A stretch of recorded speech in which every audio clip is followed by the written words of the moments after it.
Ako si Dr. Miguel Santos at hindi ko inasahan na ang buhay ko ay magiging ganito kakomplikado. Sa loob ng 3 taon na nagtratrabaho ako sa maliit na klinika dito sa Mindanao, akala ko ay simpleng doktor lang ako na tumutulong sa mga tao sa liblib na lugar na ito. Pero hindi pala. Hindi ko alam na may dugong kakaiba akong daloy sa aking mga ugat.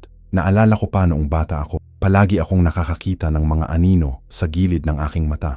Mga hugis na hindi dapat nandoon, mga mata na kumikislap sa dilim. Sinasabi ko kay Aling Rosa, ang tiyahin ko na nag-alaga sa akin mula nang mawala ang mga magulang ko, pero lagi niya lang akong pinapakalma. Imahinasyon mo lang iyan, Miguel, sabi niya noon. Mag-aral ka na lang ng mabuti para maging doktor ka. Ngayon, habang nakaupo ako sa harap ng aking mesa sa klinika, pinapanood ko ang mga pasyenteng naghihintay sa labas. May mga sugat na kailangan ng tahi, may mga lagnat na kailangan ng gamot, at may mga sakit na hindi ko maintindihan. Pero lahat ng ito ay mas madaling harapin kaysa sa mga bisyong nakikita ko tuwing gabi. Dr. Miguel, sigaw ni Carmela habang papasok sa klinik. Anak siya ng isang kilalang politiko dito sa lugar at hindi niya ako titigil.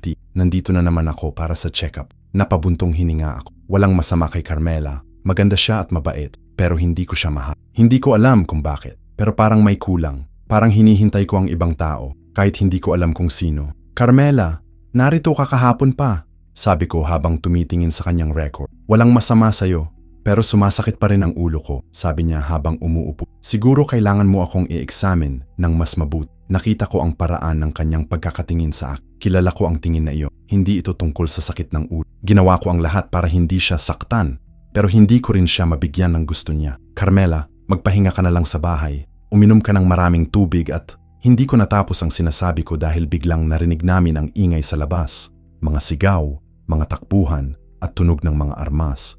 Tumayo ako at lumabas para tingnan kung ano ang nangyayari. Sa gitna ng plaza, nakita ko ang mga lalaking nakaitim na suot. Hindi ko sila kilala, pero ang tingin sa kanilang mga mata ay nakakagulat. May kakaiba sa kanila. Parang ang mga mata nila ay mas matalas kaysa sa normal na tao. Dr. Santos, sabi ng isa sa kanila. Matangkad siya at may mahahabang buhok. Kailangan ka namin. Sino kayo? Tanong ko habang dahan-dahang papaatras. Mga kaibigan, sagot niya. May sakit na kailangang gamutin mo. Nakita ko si Carmela sa likod ko. Takot na takot. Narinig ko rin ang mga tao sa paligid na nagsisigaw at nagtatakbo. Alam kong may hindi tama di. Hindi ako pupunta kahit saan, sabi ko. Kung may pasyente kayo, dalhin ninyo dito sa klinika. Natawa ang lalaki. Hindi pwedeng dalhin dito. Kailangan mong sumama sa amin. Bago pa ako nakapagsalita, naramdaman ko na ang malakas na kamay sa aking balika. Isa pang lalaki ang nasa likod ko at hindi ko naramdaman na lumapit siya. Paano niya nagawa iyon? Wala kaming oras, sabi ng nasa likod. Mamamatay na siya. Napatingin ako sa mga mata nila. Sa loob ng mga mata na iyon, nakita ko ang mga bagay na hindi ko maintindihan. Mga kulay na hindi normal, mga hugis na hindi dapat nandoon. Pero nakita ko rin ang desperasyon. Hindi sila nagsisinungaling tungkol sa pagkakasakit ng kanilang pasyente. Dr. Miguel, huwag mong susundin sila, sigaw ni Carmela. Pero may narinig ako sa hangin. Isang tinig na hindi ko narinig gamit ang aking tenga, pero gamit ang ibang bahagi ng aking katawan. Isang tinig na nagsasabing, halika na Miguel, oras na para malaman mo kung sino ka talaga. Napatingin ako sa dalawang lalaki. Nakita ko sa kanilang mga mata na hindi sila masasamang tao. Mga taong desperado lang na kailangan ng tulong. At sa loob ng dibdib ko, naramdaman ko na kailangan kong sumama sa kanila. Sandali lang, sabi ko, kukunin ko lang ang aking gamit. Pumasok ako sa klinika at kinuha ang aking medical bag. Nakita ko si Carmela na sumusunod sa akin. Miguel, hindi mo sila kilala, sabi niya. Paano kung hindi ka na nila ibalik? Napatingin ako sa kanya. Sa loob ng mga mata niyang puno ng takot, nakita ko ang pag-aalala na totoo. Pero nakita ko rin ang sarili niyang takot na mawala ako. Hindi dahil sa pag-aalala sa akin, pero dahil sa pag-aalala sa kanyang sarili. Babalik ako, sabi ko. Pangako. Lumabas ako at nakita ko ang dalawang lalaki na naghihintay pa rin. Pero ngayon, nakita ko na ang mga tao sa paligid ay hindi sila nakikita. Naglalakad sila sa tabi namin, pero parang hindi nila alam na nandito ang mga lalaking ito. Tara na, sabi ng matangkad na lalaki. Sumama ako sa kanila patungo sa isang jeep na nakaparada sa tabi ng kalsada. Nang makasakay ako, nakita ko sa salamin ng jeep na si Carmela ay nakatingin pa rin sa amin. Pero habang lumalapit kami, parang nawala siya sa paningin. Habang naglalakbay kami, napansin ko na ang mga dalang lalaking kasama ko ay hindi nagsasalit. Nakatingin lang sila sa daan na parang nag-aantay ng kung ano. At sa loob ng jeep, naramdaman ko ang kakaibang amoy. Hindi masama pero hindi rin pamilyar. Parang amoy ng bundok na pinaghalo ng mga bulaklak na hindi ko kilala. Saan natin pupunta? Tanong ko.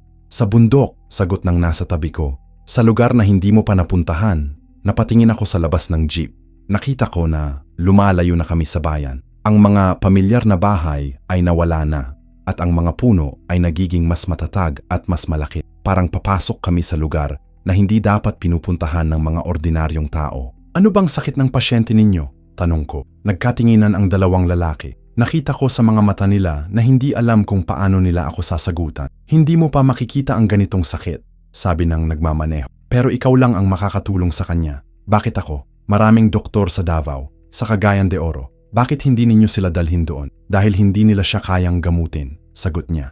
Ikaw lang. Naramdaman ko ang kakaibang kaba sa loob ng dibdib ko. Hindi ko alam kung takot ba ito or excitement. Parang may bahagi ng akin na nag-aantay na makita kung ano ang naghihintay sa akin sa bundok. Nang makarating kami sa paanan ng bundok, nakita ko na may mga tao na naghihintay sa amin. Pero hindi sila ordinaryong tao. Matatangkad sila at may mga mata na kumikislap sa dilim. Ang mga balat nila ay mas kayumanggi kaysa sa normal at ang mga kamay nila ay mas mahaba at mas malakas. Dr. Santos, sabi ng isang babae na lumapit sa amin. Maraming salamat na pumunta ka. Nakita ko sa kanyang mga mata ang parehong desperasyon na nakita ko sa mga lalaking sumundo sa akin. Pero nakita ko rin ang kakaibang parang may lakas na hindi ko maintindihan. Nasaan ang pasyente? Tanong ko. Sumunod sa amin, sabi niya. Naglakad kami sa loob ng bundok. Sa paglalakad, napansin ko na ang mga tunog sa paligid ay kakaiba. Ang mga ibon ay hindi tumutunog na normal at ang mga dahon ay gumagalaw na para bang may hangin na hindi ko naramdaman. Sa gitna ng bundok, nakita ko ang isang malaking kubo na gawa sa bambu at nipa pero hindi ito ordinaryong kubo. Mas malaki ito kaysa sa mga kubo na nakita ko sa bayan at may mga disenyo na hindi ko pamilyar. Papasok ka ba? Tanong ng babae. Tumango ako at pumasok sa kubo. Sa loob, nakita ko ang maraming tao na nakaupo sa paligid. Lahat sila ay nakatingin sa akin na parang hinihintay nila ang isang himala. At sa gitna ng kubo, nakita ko ang isang higaan na may nakahigang babae. Lumapit ako sa kanya at nakita ko na ang balat niya ay sobrang putla. Hindi ordinaryong putla, pero putla na parang walang buhay. Ang mga labi niya ay asul at ang mga mata niya ay sarado. Pero nang lapitan ko siya, naramdaman ko ang kakaibang enerhiya na nanggagaling sa kanya. Parang may lakas na hindi ko maintindihan na gumagalaw sa loob ng katawan niya. Ano ang nangyari sa kanya? Tanong ko. Nagkasakit siya 3 araw na ang nakakaraan, sabi ng isang matandang lalaki na lumapit sa amin. Hindi namin alam kung ano ang sanhi. Kinuha ko ang aking stethoscope at dinig ko ang tibok ng puso niya. Normal ang tunog, pero may kakaibang ritmo. Parang may ibang tunog na kasama ng normal na tibok. Ano ang pangalan niya?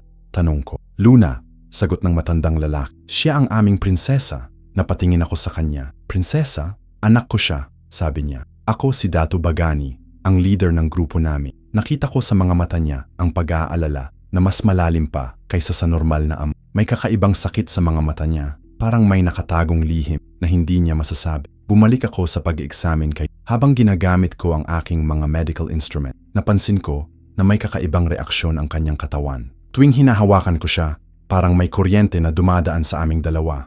Kailangan kong malaman ang eksaktong symptoms. Sabi ko, kailan nagsimula ang sakit niya? 3 gabi na ang nakakaraan, sabi ni Dato Bagani. Natutulog siya noong biglang nagsimula siyang sumigaw. Pagkagising namin, nakita namin siyang ganito. May lagnat ba siya? May sakit sa tiyan? Hindi, sagot niya. Parang ang katawan niya ay hindi sumasagot sa anumang gamot na binibigay namin. Napatingin ako sa mga tao sa paligid. Nakita ko sa mga mata nila ang pag-asa na ako ang makakatulong sa kanila. Pero nakita ko rin ang takot. Hindi lang takot para kay Luna, pero takot na may mas malalim na dahilan. Pwede ba kayong mag-leave sa loob? Tanong ko. Kailangan kong mag-examine siya ng mas maayos. Nagkatinginan ang mga tao sa paligid. Nakita ko na hindi sila sigurado kung dapat pa nilang iwanan ako sa loob na kasama si Luna. Hindi, sabi ni Dato Bagani. Hindi ka namin kayang iwanan mag-isa. Bakit? Tanong ko. Doktor ako. Alam ko ang ginagawa ko. Nakita ko sa mga mata niya ang kakaibang takot. Hindi mo pa alam, Dr. Santos. Hindi mo pa alam kung sino ka talaga. Napatingin ako sa kanya. Ano ibig mong sabihin? Pero bago pa siya nakapagsalita, naramdaman ko ang kakaibang pagkakaramdam sa loob ng dibdib ko. Parang may umakyat na init mula sa tiyan ko pataas sa leeg. At sa loob ng mga mata ko, nakita ko ang mga anino na nakikita ko noon. Pero ngayon, mas malinaw ko na silang nakikita. Hindi sila mga aninong pangit, mga taong may kakaibang itsura, mga taong may mga mata na kumikislap, mga taong may mga kamay na mas mahaba kaysa sa normal. Ano ang nangyayari sa akin? Tanong ko. Nakita ko na lahat ng tao sa paligid ay nakatingin sa akin na parang hinihintay nila ang isang pagbabago. At sa loob ng katawan ko, naramdaman ko na ang pagbabagong iyon ay nagsisimula na. Gising na Miguel, sabi ni Datu Bagani. Oras na para malaman mo kung sino ka talaga. Naramdaman ko ang kamay ni Luna na humahawak sa aking braso. Kahit nakapikit siya, parang ginuguidance niya ako sa isang bagong mundo na hindi ko pa nakikita. At sa loob ng kamay niya, naramdaman ko ang init na pareho sa nararamdaman ko sa loob ng dibdib ko. Tulungan mo ako, bulong niya na para bang panagin. Tulungan mo ako na maging normal ulit. Nakita ko sa mga mata ng mga tao sa paligid na hindi sila ordinaryong tao. Mga taong may mga kapangyarihang hindi ko maintindihan. Mga taong nagmamahal sa prinsesa nilang si Luna na gaya ng pagmamahal ko sa mga pasyente ko sa klinik. At sa loob ng puso ko, naramdaman ko na ang buhay ko ay hindi na magiging pareho. Naramdaman ko na ang pagdating ko dito ay hindi aksident. Naramdaman ko na ang lahat ng mga aninong nakikita ko mula pa ng bata ako ay naghihintay para sa sandaling ito. Ano ang kailangan kong gawin? Tanong ko. Gamutin mo si Luna, sabi ni Datu Bagani.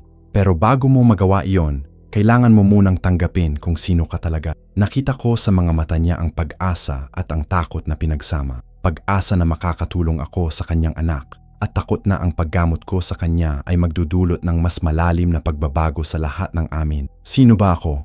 Tanong ko. Ikaw, sabi niya habang nakatingin sa akin, ay isa sa amin. Pero ikaw ay isa ring iba. Ikaw ay bunga ng dalawang mundo na hindi dapat nagsasama. Naramdaman ko ang kamay ni Luna na humigpit sa aking braso. Sa loob ng kamay niya, naramdaman ko ang lakas na hindi ko maintindihan. Lakas na kagaya ng nararamdaman ko sa loob ng sarili. Gamutin mo ako, bulong niya, para makita mo kung sino ka. Nang marinig ko ang mga salitang iyon ni Luna, naramdaman ko ang kakaibang pagkakaramdam sa loob ng katawan ko. Parang may umakyat na init mula sa puso ko pataas sa ulo ko. Ang mga kamay ko ay naging mas sensitibo at nakakita ko ng mga detalye sa kanyang mukha na hindi ko nakikita kanina. Ano ang nangyayari sa akin? Tanong ko kay Datu Bagani. Ang dugong namamana mo ay nagsisimula ng gumising, sagot niya. Kaya mo lang makakagamot si Luna kung tatanggapin mo kung sino ka talaga. Nakita ko sa mga mata ng mga tao sa paligid na lahat sila ay may kakaibang itsura. Mas matatangkad sila kaysa sa normal na tao at ang mga mata nila ay may kulay na hindi ordinaryong kayumanggi. May mga ugat sa mga braso nila na kitang-kita at ang mga kuko nila ay mas mahaba at mas matalas. Kayo ay mga aswang, sabi ko. Hindi sila nagulat sa sinabi ko. Tumango lang si Datu Bagani. Kami ay mga tikbalang, sabi niya. Isang linyahe ng mga aswang na nag-aambag sa kalikasan. Hindi kami kumakain ng tao kagaya ng mga kwentong nakikita mo sa mga pelikula. Nakita ko sa mga mata niya ang pride at ang sakit. Pride sa kanilang lahi at sakit dahil sa mga maling akala ng mga tao tungkol sa kanila. Pero bakit ninyo ako dinala dito? Tanong ko. Ako ay tao. Hindi, sabi niya. Ikaw ay kalahati naming. Kalahati tao, kalahati aswang. Kaya mo lang makakagamot si Luna. Dahil may dugo ka naming sa loob ng katawan mo. Naramdaman ko ang kamay ni Luna na humigpit sa aking braso. Nakita ko na nagsisimula na siyang magmulat ng mga mata. Mga matang kulay pilak na nakakagulat pero hindi nakakatakot. Sino ka? Tanong niya sa mahinang tinig. Ako si Miguel, sagot ko. Nandito ako para gamutin ka. Nakita ko sa mga mata niya ang kakaibang talino. Hindi ordinaryong talino ng isang babaeng may sakit, pero talino na para bang nakikita niya ang mga bagay na hindi ko nakikita. Ikaw ay may dalawang kaluluwa, sabi niya. Isang kaluluwa ng tao at isang kaluluwa ng kapre. Napatayo ako. Kapre? Nakita ko na lahat ng tao sa paligid ay nagkatinginan. May takot sa mga mata nila na hindi ko maintindihan. Ano ang kapre? Tanong ko. Mga kalaban naming, sagot ni Datu Bagani. Mga aswang na nag-aambag sa kadiliman. Mga nilalang na gumagawa ng gulo sa mundo ng mga tao at sa mundo naming. Naramdaman ko ang kakaibang galit sa loob ng dibdib ko. Hindi ko alam kung saan nanggaling ang galit na iyon, pero parang may ibang tao sa loob ko na nag-aalaga ng galit na iyon. Kaya pala, sabi ko, kaya pala nakikita ko ang mga anino mula pa ng bata ako. Ang mga anino na iyon ay mga kapamilya mo, sabi ni Luna. Mga kapre na naghihintay na gumising ka sa tunay mong kalikasan. Nakita ko sa mga mata niya ang pag-unawa na mas malalim pa kaysa sa mga salitang nasasabi niya. Para bang nakikita niya ang buong buhay ko, ang lahat ng mga pagkakaramdam na hindi ko maintindihan. Pero hindi ako katulad nila, sabi ko. Hindi ako gumagawa ng masama sa mga tao. Dahil kalahati ka tao, sagot niya. Ang kaluluwa mong tao ay nag-aambag sa kaluluwa mong kapre. Kaya ikaw ay naging doktor. Kaya ikaw ay naging taong tumutulong sa iba. Nakita ko sa mga mata ng mga tao sa paligid na lahat sila ay nakatingin sa akin na parang hinihintay nila ang isang desisyon. Desisyon na magbabago sa buhay ko at sa buhay nila. Ano ang nangyayari kay Luna? Tanong ko. Nagkasakit siya dahil sa isang sumpa. Sagot ni Datu Bagani. Sumpa na ginawa ng mga kapre para saktan ang aming linyahe. Bakit nila gagawin iyon? Dahil sa digmaan na tumatagal na ng ilang dekada, sagot. Digmaan na nagsimula noong namatay ang mga magulang mo. Naramdaman ko ang kakaibang sakit sa loob ng puso ko. Ang mga magulang ko, ang ama mo ay isang kapre, sabi niya. Ang ina mo ay isang tikbalang. Pinagbabawal ang ganitong pagkakasal sa aming mundo. Kaya sila pinatay. Nakita ko sa mga mata niya ang sakit na para bang kasama niya nung nangyari ang pagkakapatay sa mga magulang. Nakita ko sa mga mata ng mga tao sa paligid na lahat sila ay may kanya-kanyang alala sa digmaang ito. Sino ang pumatay sa kanila? Tanong. Hindi namin alam, sagot niya. Pero alam namin na ang mga kapre ay may kasalanan. Kaya sila gumagawa ng mga sumpa para saktan ang aming mga. Nakita ko sa mga mata ni Luna ang pag-asa na ako ang makakatulong sa kanya. Pero nakita ko rin ang takot na kung gamutin ko siya, maaaring mas maraming tao ang masaktan. Paano ko siya magagamot?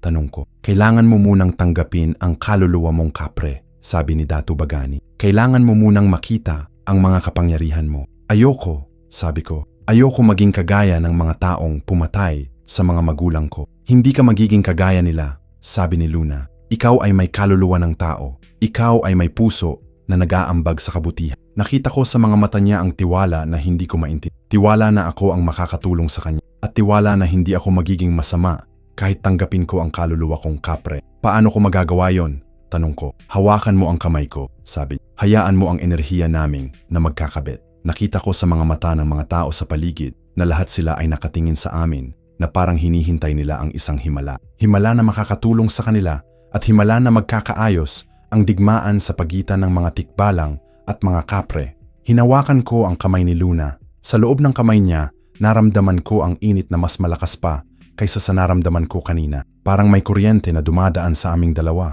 At sa loob ng kuryenteng iyon, nakita ko ang mga larawan na hindi ko maintindihan.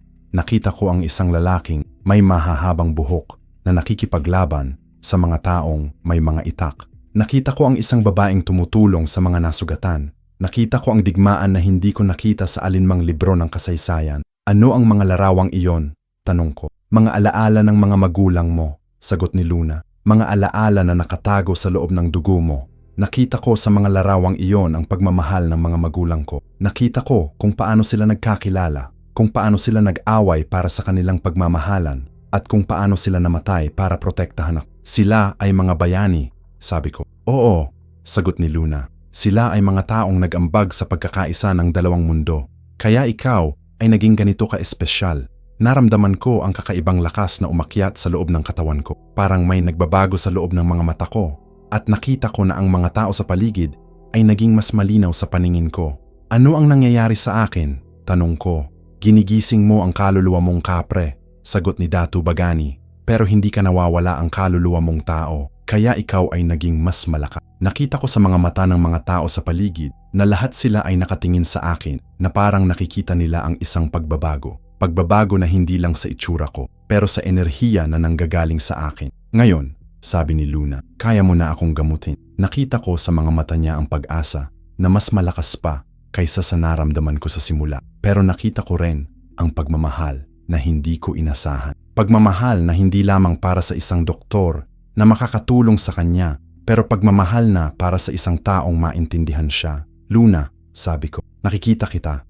Nakikita mo ako, sagot niya. Pero nakikita mo ba ang puso ko? Nakita ko sa mga mata niya ang kakaibang ganda. Hindi lang pisikal na ganda, pero ganda na nanggagaling sa loob ng kaluluwa. Ganda na nagdudulot ng kakaibang pagkakaramdam sa loob ng puso ko. Oo, sagot ko. Nakikita ko. Ako rin, sabi niya. Nakikita ko ang puso mo. Nakikita ko ang dalawang mundo sa loob mo. Nakikita ko ang kabutihan na nagkakabit sa kanila. Naramdaman ko ang kakaibang init sa loob ng dibdib ko. Hindi lang init na nanggagaling sa mga kapangyarihan, pero init na nanggagaling sa pagmamahal na nagsisimula sa pagitan namin. Ano ba ang nangyayari sa atin? Tanong ko. Nag-iibigan tayo, sagot niya. Kahit hindi pa natin kilala ang isa't isa, nag-iibigan na tayo. O nakita ko sa mga mata ng mga tao sa paligid na lahat sila ay nakatingin sa amin na parang nakikita nila ang isang himala.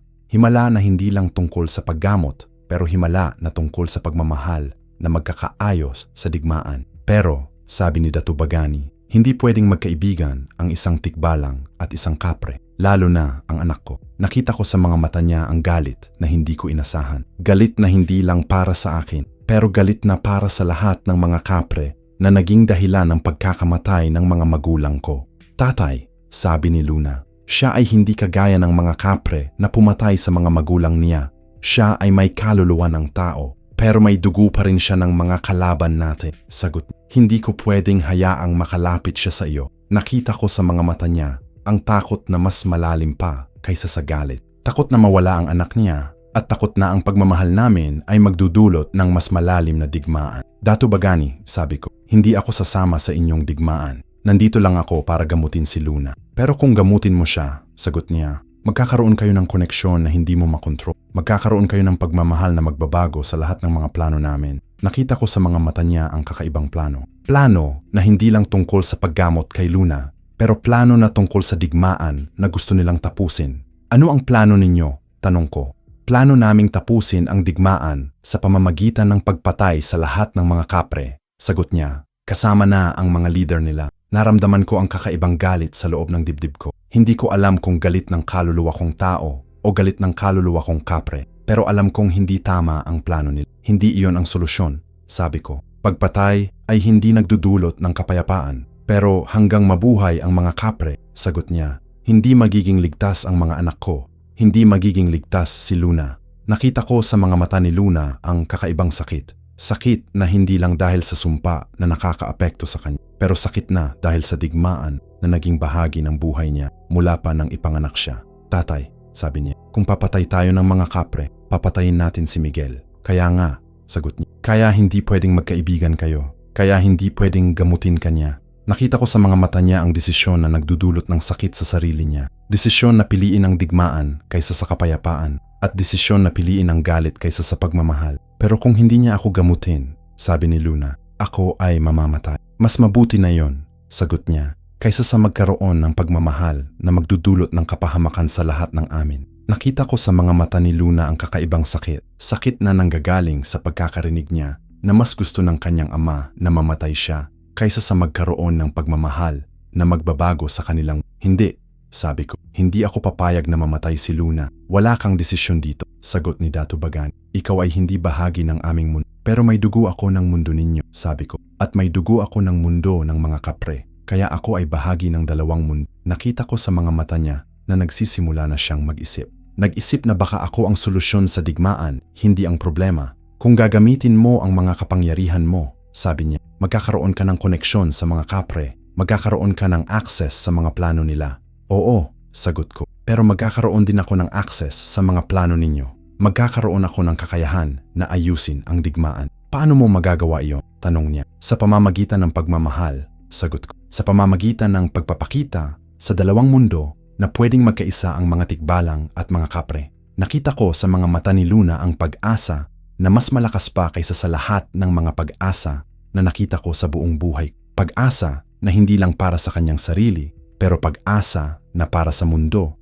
na magkakaroon ng kapayapaan. Gamutin mo ako, sabi niya. Gamutin mo ako para makita mo kung tama ang mga sinasabi mo. Nakita ko sa mga mata ng mga tao sa paligid na lahat sila ay nakatingin sa akin na parang hinihintay nila ang isang desisyon. Desisyon na magbabago sa buhay nila at desisyon na magbabago sa mundo ng mga aswang. Sige, sabi ko, gamutin kita. Hinawakan ko ang kamay ni Luna ng mas mahigpit. Sa loob ng kamay niya, naramdaman ko ang kakaibang enerhiya na mas malakas pa kaysa sa naramdaman ko kanina. Enerhiya na nagdudulot ng pagbabago sa loob ng katawan ko at sa loob ng katawan niya. Ano ang naramdaman mo?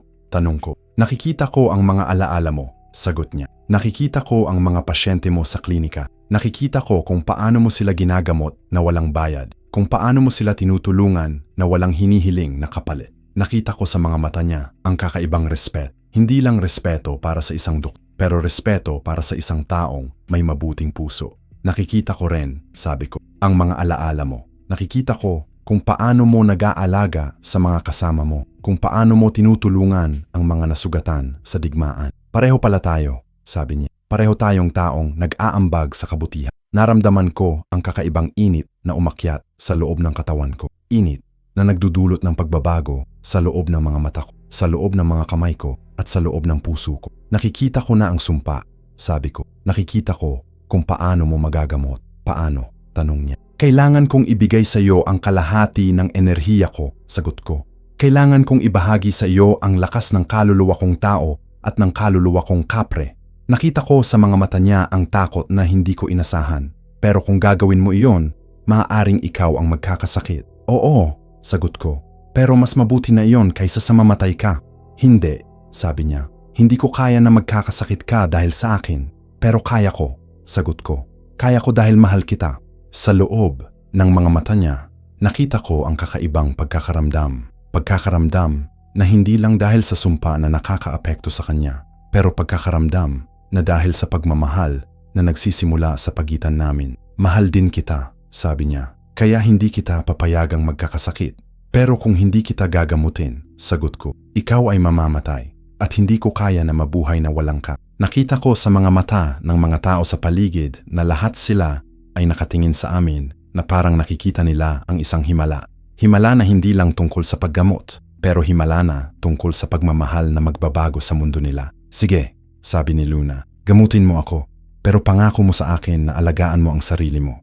Pangako, sagot ko. Hinawakan ko ang kamay niya ng mas mahigpit. Sa loob ng kamay niya, naramdaman ko ang kakaibang enerhiya na mas malakas pa kaysa sa lahat ng mga enerhiya na naramdaman ko sa buong buhay ko. At sa loob ng enerhiya na iyon, nakita ko ang buong mundo na magbabago dahil sa pagmamahal namin. Ginawa ko ang lahat ng kaalaman ko bilang doktor at dinagdag ko ang mga kapangyarihang natutunan ko mula sa aking dugo. Hinawakan ko ang kamay ni Luna ng mas mahigpit at naramdaman ko ang mga enerhiya naming dalawa na nagsasama sa isang malakas na daloy. Sa loob ng mga mata ko, nakita ko ang sumpa na kumakapit sa kanya. Parang mga itim na lubid na nakabalot sa kanyang puso. Mga lubid na ginawa ng galit at pagkakamuhi. Mga lubid na ginawa ng mga kapre para saktan ang mga tikbalang. Nakikita ko na ang sumpa, sabi ko kay Luna. Pero para maalis ko ito, kailangan kong pumasok sa loob ng isip mo. Paano mo magagawa iyon? Tanong niya. Kailangan nating magkabit ang mga kaluluwa natin.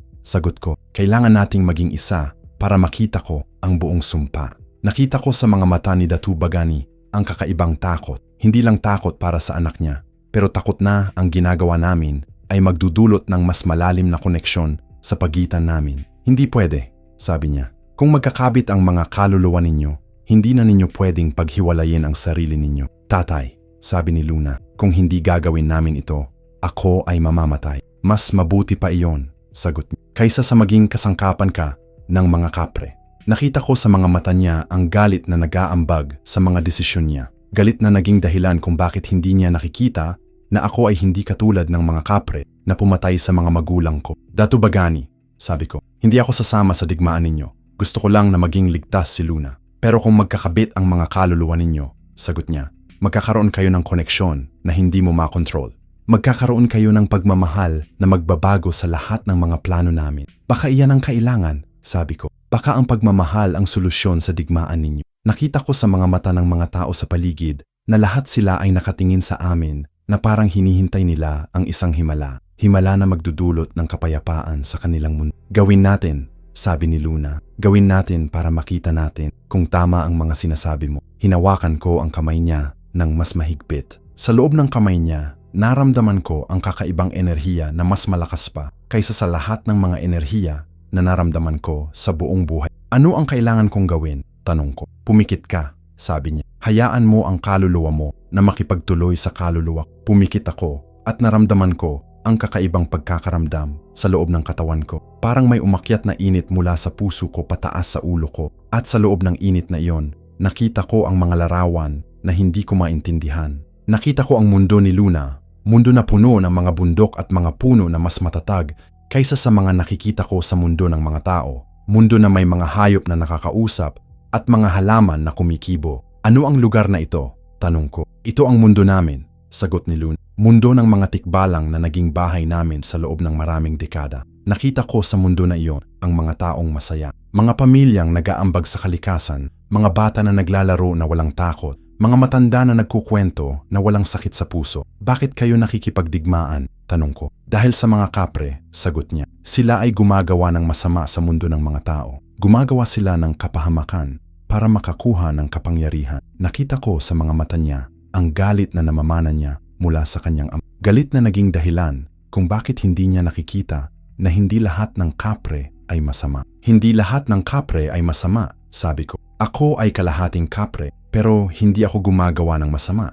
Kaya nga ikaw ay kakaiba, sagot niya. Kaya nga ikaw ay naging espesyal. Sa loob ng mundo niya, nakita ko ang sumpa na kumakapit sa kanya. Parang mga itim na lubid na nakabalot sa buong katawan. Mga lubid na ginawa ng galit at pagkakamu. Nakikita ko na ang sumpa, sabi ko. Pero para maalis ko ito, kailangan kong gamitin ang kapangyarihan ng kaluluwa. Pero kung gagamitin mo iyon, sagot niya, makikita ng mga kasamahan ko na ikaw ay may dugo ng mga kalaban namin. Alam ko, sagot ko. Pero wala akong choice. Kailangan kong gamitin ang lahat ng kapangyarihan ko para maligtas ka. Nakita ko sa mga mata niya ang kakaibang pagmamahal. Pagmamahal na hindi lang para sa isang doktor na makakatulong sa kanya, pero pagmamahal na para sa isang taong handang magbuwis ng lahat para sa kanya. Sige, sabi niya, gawin mo. Pero pangako mo sa akin na hindi mo aaaminin sa mga kasamahan na ikaw ay may dugo ng... Hindi ko pwedeng magtago ng sagot. Kung gusto nating magkaroon ng kapayapaan, kailangan nating magtapat sa lahat. Pero kung malaman nila,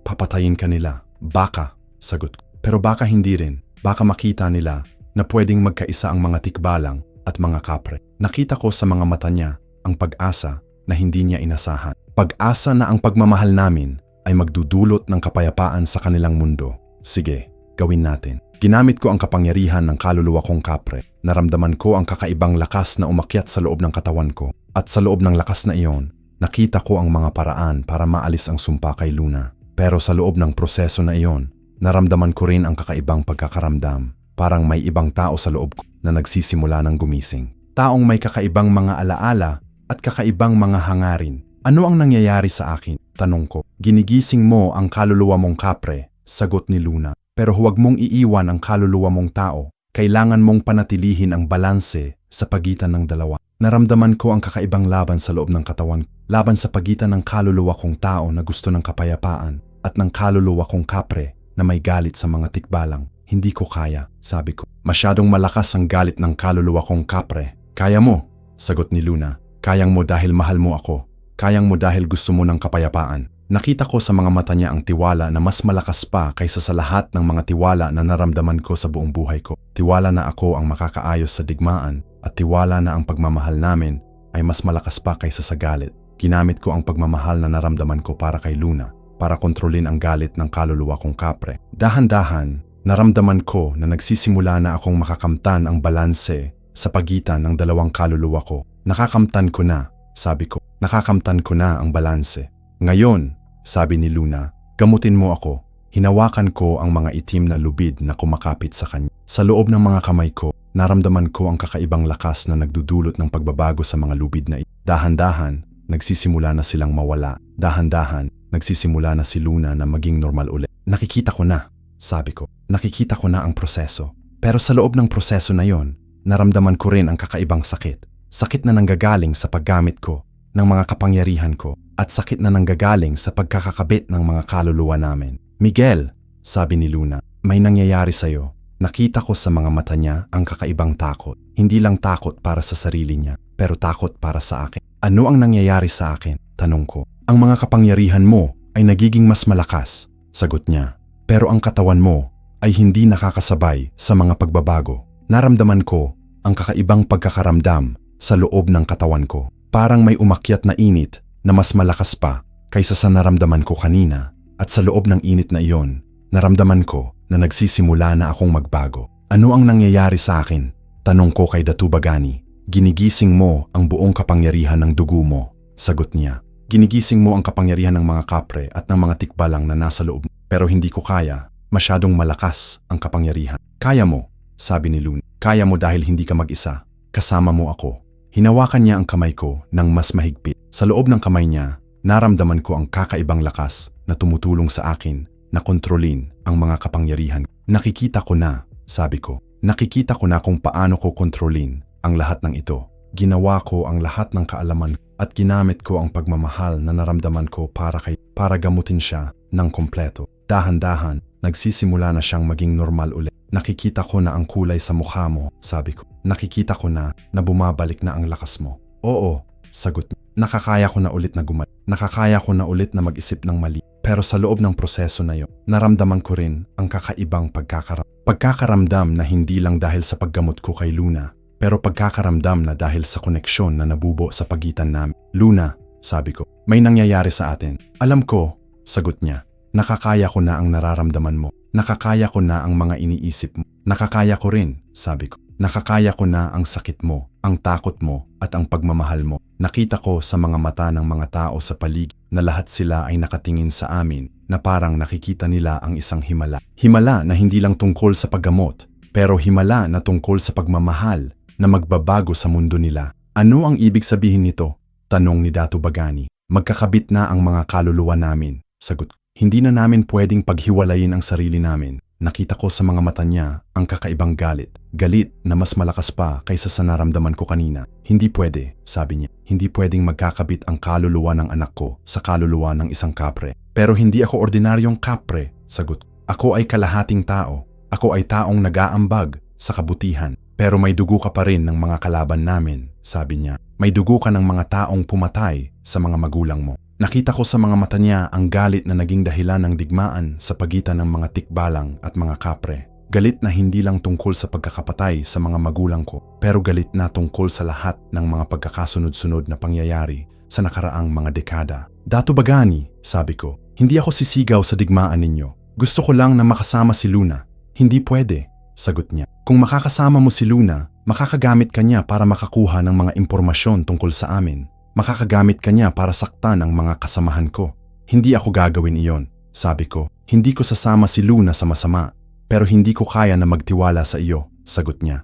Hindi ko kaya na magtiwala sa isang taong may dugo ng mga kalaban namin. Nakita ko sa mga mata ni Luna ang kakaibang sakit. Sakit na nanggagaling sa pagkakarinig niya na ang kanyang ama ay hindi magtitiwala sa taong mahal niya. Tatay, sabi niya, minahal ko si Miguel hindi dahil sa dugo niya, pero dahil sa puso niya. Minahal ko siya dahil nakita ko kung paano niya ginagamot ang mga tao na walang hinihiling na kapalit. Pero may dugo pa rin siya ng mga kalaban natin, sagot niya. Pero may dugo rin siya natin, sabi niya. May dugo siya ng mga tikbalang na naging dahilan kung bakit siya naging mabuting tao. Nakita ko sa mga mata ng mga tao sa paligid na lahat sila ay nakatingin sa amin na parang hinihintay nila ang isang desisyon. Desisyon na magbabago sa buhay nila at sa buhay ng mga susunod na henerasyon. Sige, sabi ni Datu Bagani, kung gusto mo na makasama si Luna, kailangan mo munang patunayan na hindi ka sisigaw sa digmaan namin. Paano ko magagawa iyon? Tanong ko. Kailangan mo munang makipag-usap sa mga kasamahan mo, sagot niya. Kailangan mo munang makita kung sino ang mga leader ng mga kapre. Naramdaman ko ang kakaibang takot sa loob ng dibdib ko. Takot na hindi ko alam kung paano ko haharapin ang mga kapre na hindi ko pa nakikita. Takot ka ba? Tanong ni Luna. Oo, sagot ko. Takot ako na makita ko ang mga taong pumatay sa mga magulang ko. Pero kailangan mo silang makita, sabi niya. Kailangan mo silang makita para malaman mo kung sino ka talaga. Nakita ko sa mga mata niya ang tiwala na mas malakas pa kaysa sa takot. Tiwala na ako ang makakaayos sa digmaan at tiwala na ang pagmamahal namin ay magdudulot ng kapayapaan. Sige, sabi ko, gagawin ko. Pero bago pa ako nakapagsimula, narinig namin ang kakaibang tunog sa labas ng kubo. Tunog ng mga takbuhan, mga sigaw, at mga armas na nagkakabangga. Ano iyon? Tanong ko. Nakita ko sa mga mata ni Datu Bagani ang kakaibang takot. Takot na hindi ko inasahan. Nandito na sila, sabi niya. Nandito na ang mga kapre. Lumabas kami sa kubo at nakita namin ang mga taong nakaitim na papalapit sa amin. Mga taong may mga mata na kumikislap sa dilim at mga kamay na may mga kuko na mas matalas kaysa sa nakita ko sa mga tikbalang. Sino sila? Tanong ko. Mga mandirigma ng mga kapre. sagot ni Dato Bagani. Nandito sila para kunin ka. Nakita ko sa mga mata ng mga taong ito ang kakaibang lakas. Hindi lang pisikal na lakas, pero lakas na nanggagaling sa galit at sa pagkakamuhi. Bakit nila ako kukunin? Tanong ko. Dahil ikaw ay anak ng pinuno nila. Sagot ni Luna. Dahil ikaw ay dapat na naging kasama nila. Naramdaman ko ang kakaibang pagkakaramdam sa loob ng katawan ko. Pagkakaramdam na hindi ko maintindihan, pero pagkakaramdam na nag-aambag sa pagbabago sa loob ng mga mata ko. Ano ang nangyayari sa akin? Tanong ko. Nakakaya mo na ang mga kasamahan mo, sagot ni Luna. Nakakaya mo na ang mga kapre na nandito para kunin ka. Nakita ko sa mga mata ng mga kapre na papalapit sa amin ang kakaibang respeto. Hindi lang respeto para sa anak ng pinuno nila, pero respeto para sa taong may kapangyarihang katulad nila. Miguel, sabi ng isang kapre na lumapit sa amin. Matangkad siya at may mga mata na mas matalas kaysa sa lahat ng nakita. Ikaw pala ang anak ni Raja Malakas. Naramdaman ko ang kakaibang takot sa loob ng dibdib ko. Sino si Raja Malakas? Ang pinuno namin, sagot niya. Ang ama mo.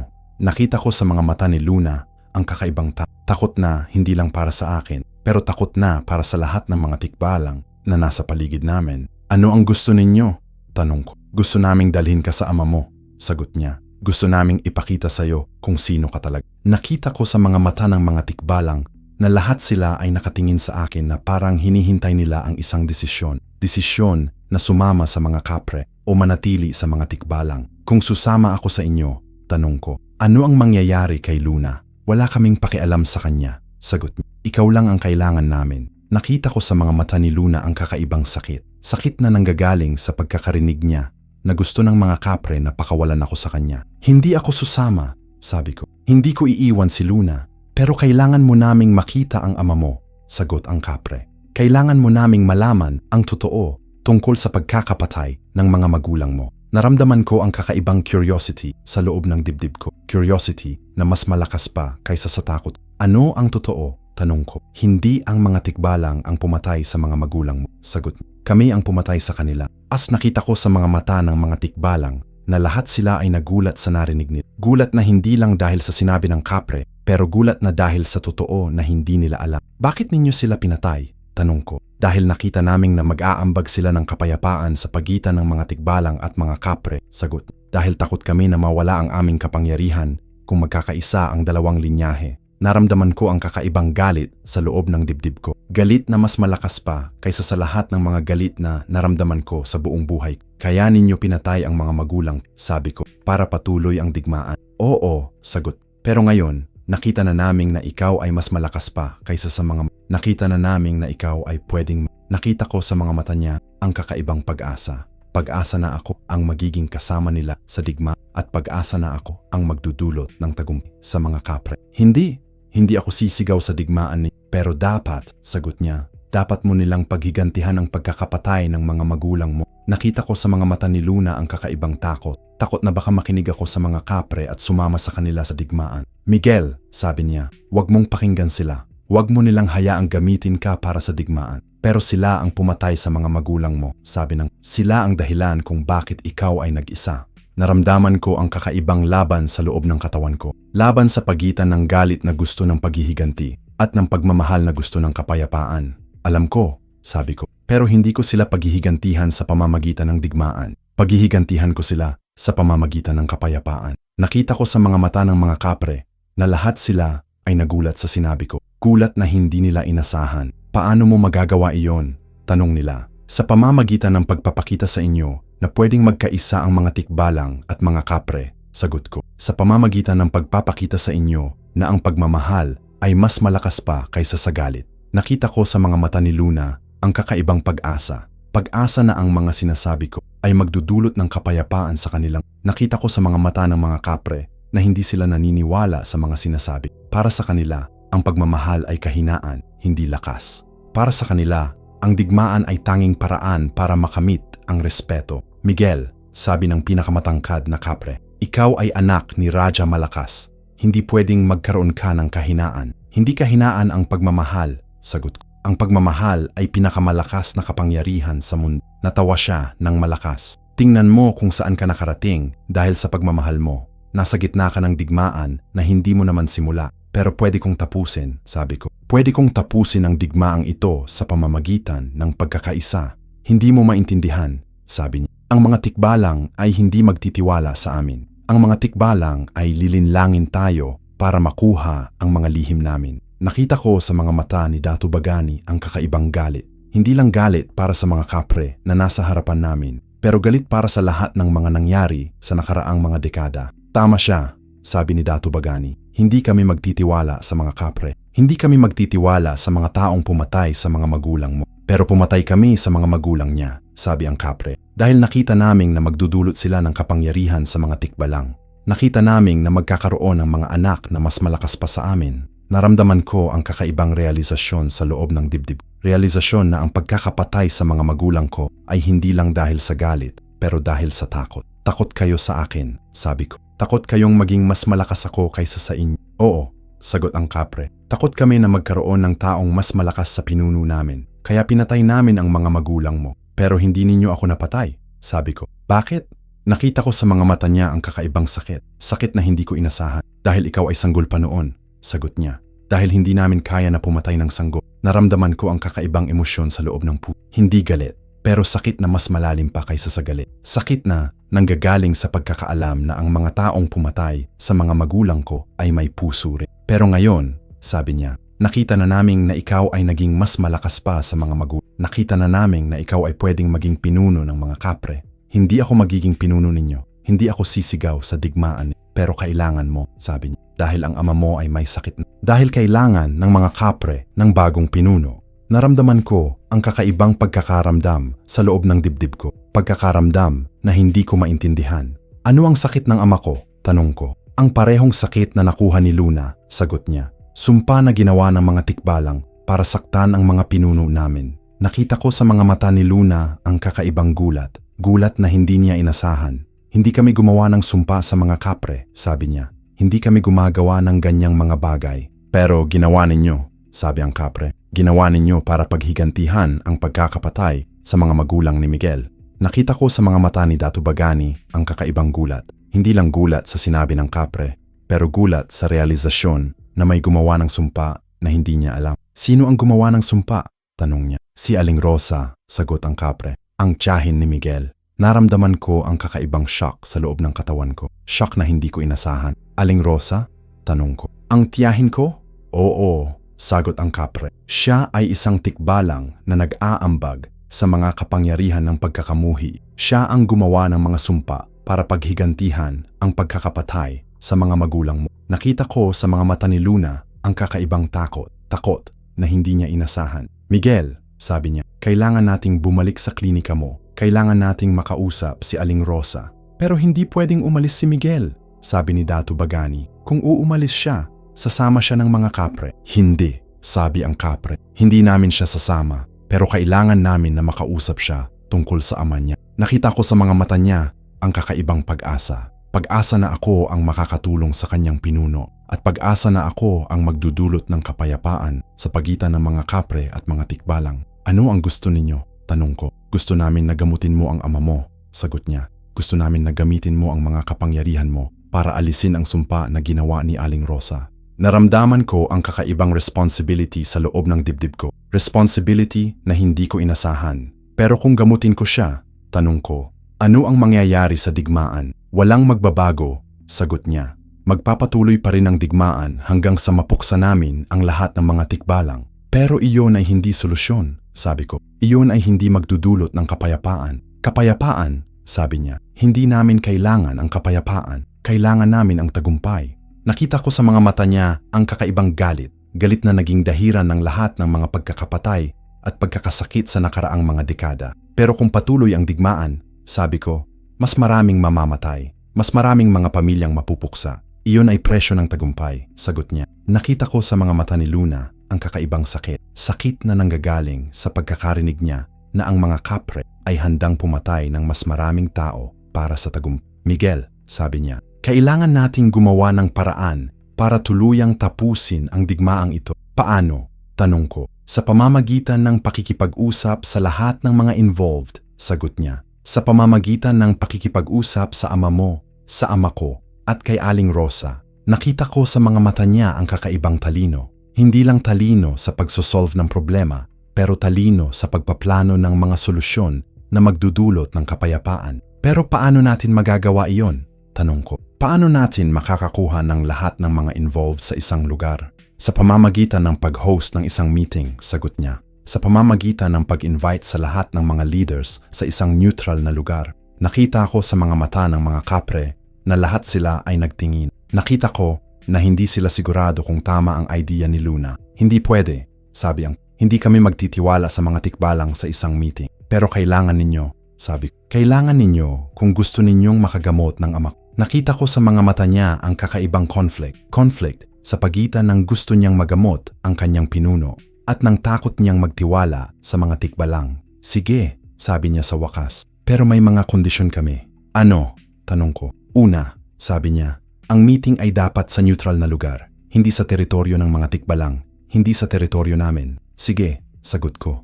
Pangalawa, sabi niya, walang armas sa meeting. Lahat ng mga dadalo ay dapat walang dalang arma. Sige, sagot ko. Pangatlo, sabi niya, ikaw ay dapat na nandoon. Ikaw ay dapat na naging mediator sa pagitan namin. Naramdaman ko ang kakaibang pressure sa loob ng dibdib ko. Pressure na hindi ko inasahan. Pero hindi ko alam kung paano maging. Sabi, matutuhan mo, sabi ni Lu. Matutuhan mo dahil ikaw lang ang taong may dugo ng dalawang linya. Ikaw lang ang taong maintindihan ang dalawang. Nakita ko sa mga mata niya ang tiwala na mas malakas pa kaysa sa takot ko. Tiwala na ako ang makakaayos sa digmaan at tiwala na ang pagmamahal namin ay magdudulot ng kapayapaan. Sige, sabi ko, gagawin ko. Nakita ko sa mga mata ng mga kapre na lahat sila ay nakatingin sa akin na parang nakikita nila ang isang leader. Hindi leader na magdudulot ng digmaan, pero leader na magdudulot ng kapayapaan. Kailan ang meeting? Tanong ng kapre. Sa loob ng 3 araw, sagot ko. Bibigyan natin ang lahat ng mga involved ng oras para mag-prepare. Saan?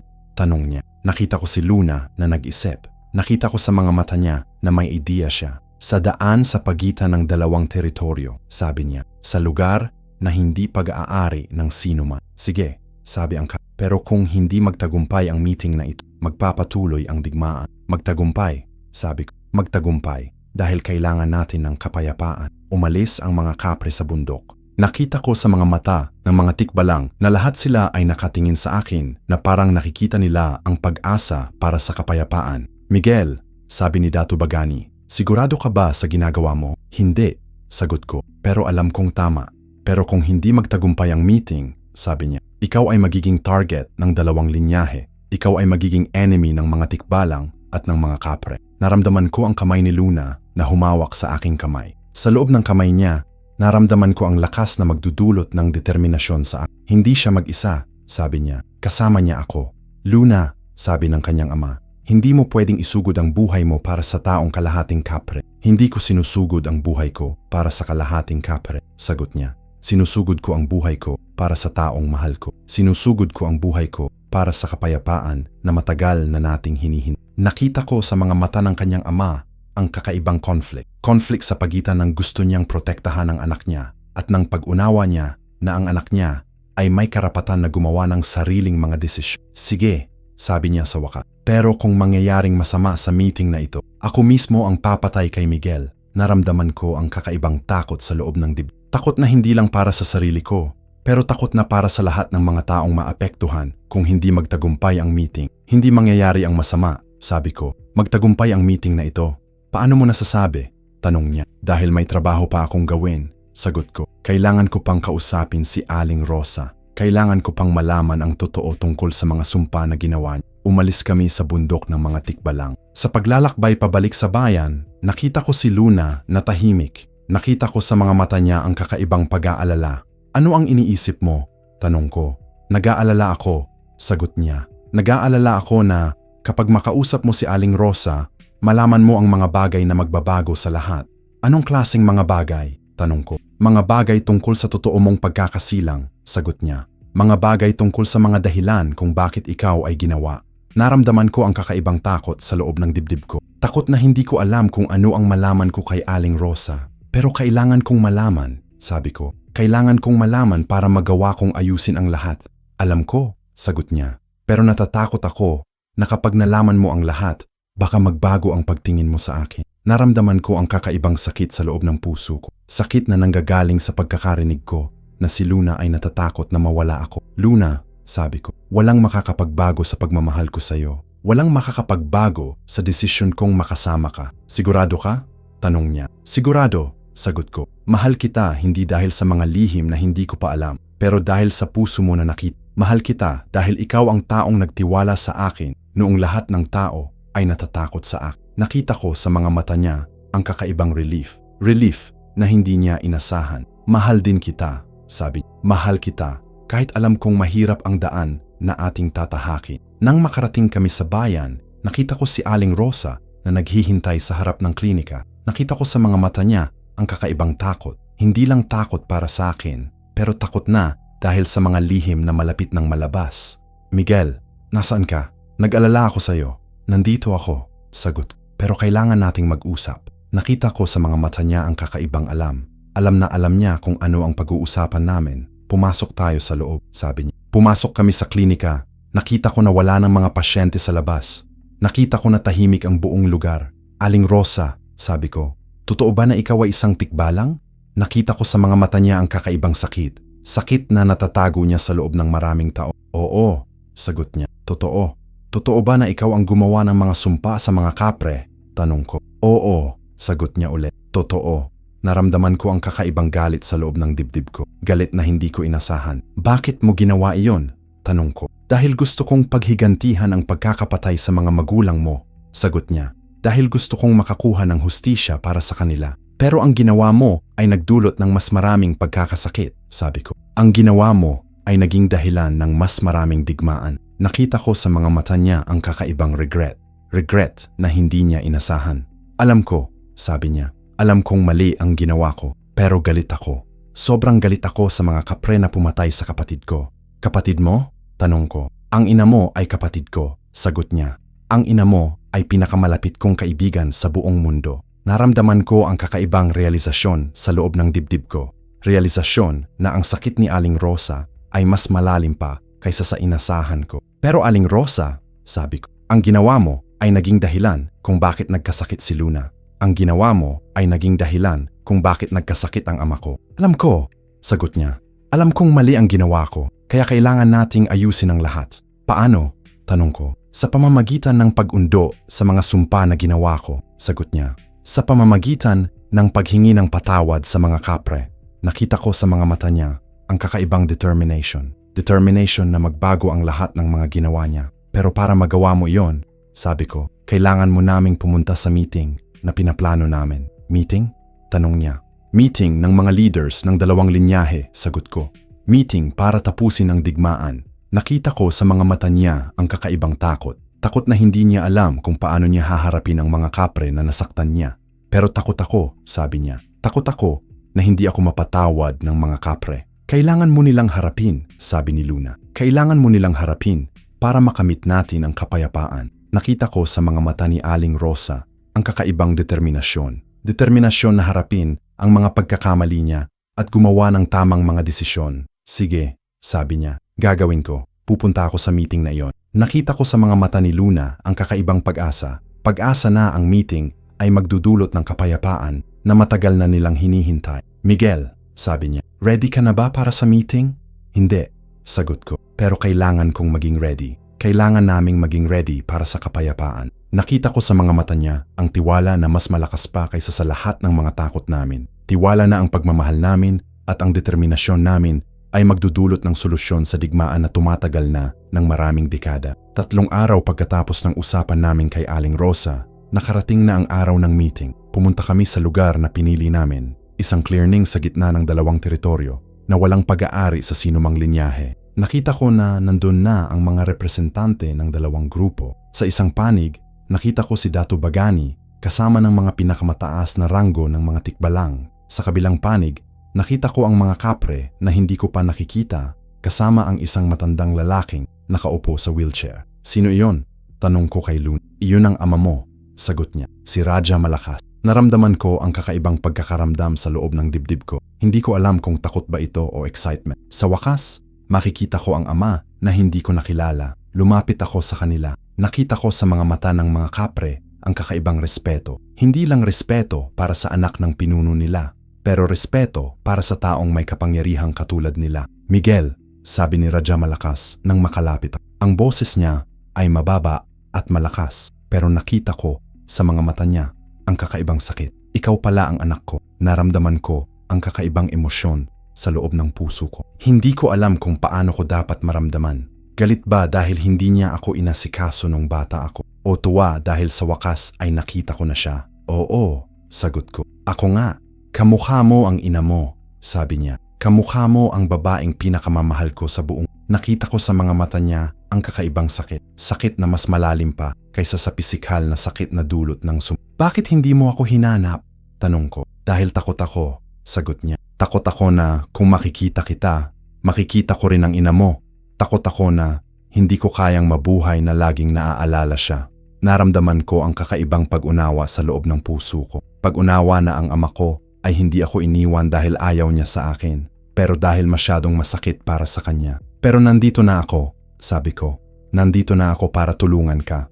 Alam ko, sagot niya. Alam kong ikaw ang makakatulong sa akin, pero hindi ko alam kung kayang mo. Nakita ko sa mga mata niya ang kakaibang panghina. Hindi lang panghina dahil sa sakit, pero panghina dahil sa mga taong namatay sa digmaan na sinimulan niya. Sa kabilang panig, nakita ko si Datu Bagani na nakatingin sa amin. Nakita ko sa mga mata niya ang galit na hindi pa rin nawawala.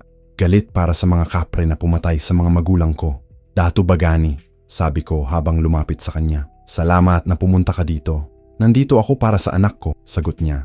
Hindi para sa mga kapre. Pero kailangan nating maging open-minded, sabi ko. Kailangan nating bigyan ng chance ang kapayapaan. Nakita ko sa mga mata niya ang kakaibang conflict. Conflict sa pagitan ng galit niya sa mga kapre at ng pag-unawa niya na ang anak niya ay mahal ako. Miguel, sabi niya, alam mo ba kung sino ang pumatay sa mga magulang? Tumingon ako kay Raja Malakas. Nakita ko sa mga mata niya ang kakaibang takot. Takot na malaman ko ang totoo. Oo, sagot ko. Alam ko. Sino? Tanong ni Datu Bagani. Siya, sagot ko, habang tumuturo kay Raja Malakas. Siya ang nag-order na patayin ang mga magulang ko. Nakita ko sa mga mata ng mga tikbalang ang kakaibang galit. Galit na mas malakas pa kaysa sa naramdaman ko kanina. Bakit mo ginawa iyon? Tanong ni Datu Bagani kay Raja Malakas. Dahil takot ako, sagot ni Raja Malakas. Takot ako na magkaroon ng mga anak na mas malakas pa sa akin. Takot ako na mawala ang kapangyarihan. Naramdaman ko ang kakaibang disappointment sa loob ng dibdib ko.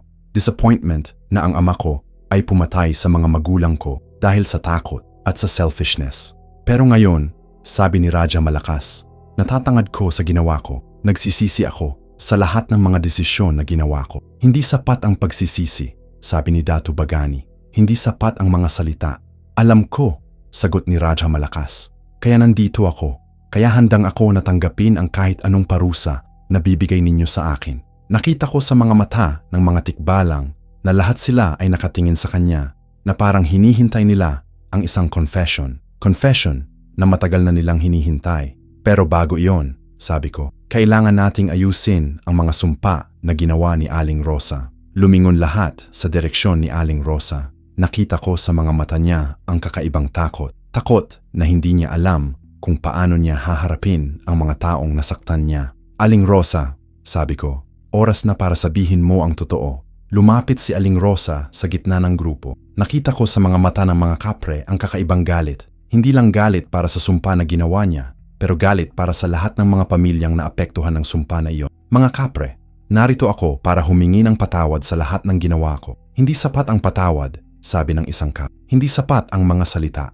Alam ko, sagot niya. Kaya gagawin ko ang lahat para mabawi ang mga ginawa ko. Paano? Tanong ng kapre. Una, sabi ni Aling Rosa, tatanggalin ko ang lahat ng mga sumpa na ginawa ko. Isasauli ko ang lakas na ninakaw ko sa mga pinuno ninyo. Pangalawa, tanong ng kapre. Pangalawa, sabi niya, ibabahagi ko ang lahat ng mga lihim na alam ko tungkol sa digmaan. Ibabahagi ko ang lahat ng mga impormasyon na makakatulong sa inyo. Nakita ko sa mga mata ng mga kapre na lahat sila ay nag-iisip kung sapat ba ang mga ginagawa ni Aling Rosa para mabawi ang mga Pangatlo, tanong ng kapre. Pangatlo, sabi ni Aling Rosa, gagawin ko ang lahat para tumulong sa mga pamilyang naapektuhan ng digmaan. Gagamitin ko ang mga kapangyarihan ko para magbigay ng tulong sa mga nangangailangan. Nakita ko sa mga mata ni Raja Malakas ang kakaibang respect. Respect para sa babae na handang gawin ang lahat para mabawi ang mga pagkakamali niya. Aling Rosa, sabi niya, tinatanggap ko ang mga oferenda mo, pero may isang kondisyon ako.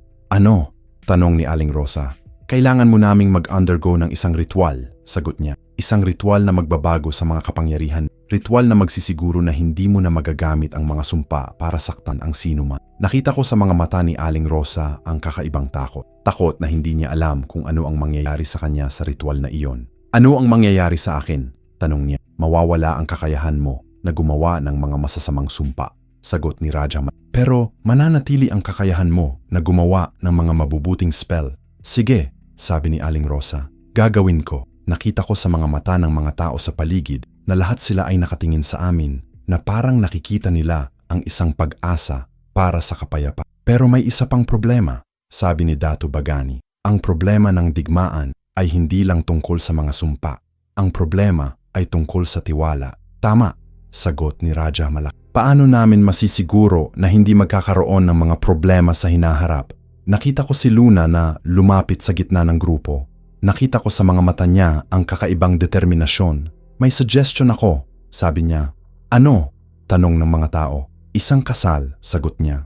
Isang kasal na magdadala ng unity sa dalawang linyahe. Nakita ko sa mga mata ng mga tao sa paligid na lahat sila ay nakatingin sa amin.